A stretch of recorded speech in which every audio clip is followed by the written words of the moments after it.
Уроки, которые я даю по Кабале в Москве, начинаются вечером. Moskvada verdiyim dərslər axşam başlayır. Mişanın keçirdiyi distan təhsil üzrə kurslar ümumiyyətlə günün istənilən vaxtında dünyanın istənilən nöqtəsindən internet vasitəsilə keçmək olar. Bəs niyə siz necə deyərlər dünyanın ən irəlilənmiş şagirdləriniz üçün dərsləri gecələr, yəni səhərin erkən saatlarında keçirirsiniz?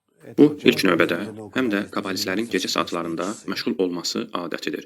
Çünki birincisi, bu zaman dünyada bizə yaxın olan, məhz məşğul olduğumuz bu aləmdə daha sakit bir durum təzahür edir. Yəni, ətrafda daha az hərəkət, müxtəlif fikirlər, hər şey azdır və daxilən toplanmaq, cəmlənmək asandır. Bu kimdə belə olur, insanda mı, yoxsa ətrafda? Ətrafda, yəni hamı yatır, Allaha şükür. Demək, insanların fikirləri kabalistlərə təsir edir? Əlbəttə, Siz elə danışırsınız, sanki bu bir əlifbadır. bizim üçün bu təbiidir. Bu tamamilə başqa bir ətraf mühitdir. Bundan əlavə, kabalistlər elə insanlardır ki, onlar işləməyə borcludurlar. Sadəcə boş-boşuna ortalıqda gəzə bilməzlər.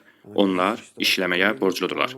Hətta əgər onun pulu varsa belə, o yenə də işləməyə borcludur.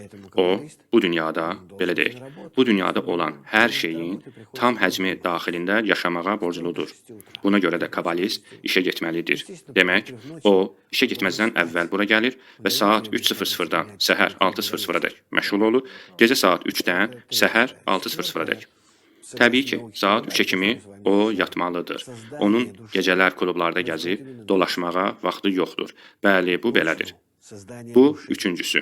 Dördüncüsü, Kabala elminə və bizim sizinlə öyrəndiklərimizə görə ruhun yaradılması məhz gecə baş verir. Gecə ruhun yaradılması, yəni onun genişlənməsi, nurun qəbulu üçün hazırlanması, sübhə yaxın saatlarda baş verir. Ona görə də sübhə yaxın saatlarda məşğul olan insanlar üçün bu ən optimal, necə deyərlər, Kabala ilə məşğul olmaq üçün belə bir günlük dövrdür. Başqa da çoxlu müxtəlif bu işə aid səbəblər var. Bir sözlə desək, bunun üçün başqa uyğun vaxt yoxdur və buna görə də həmişə kabalistlərdə bu ya gecə yarısından səhərə kimi, ya da heç olmasa bizim etdiyimiz kimi gecə saat 3-dən səhərə kimi olur.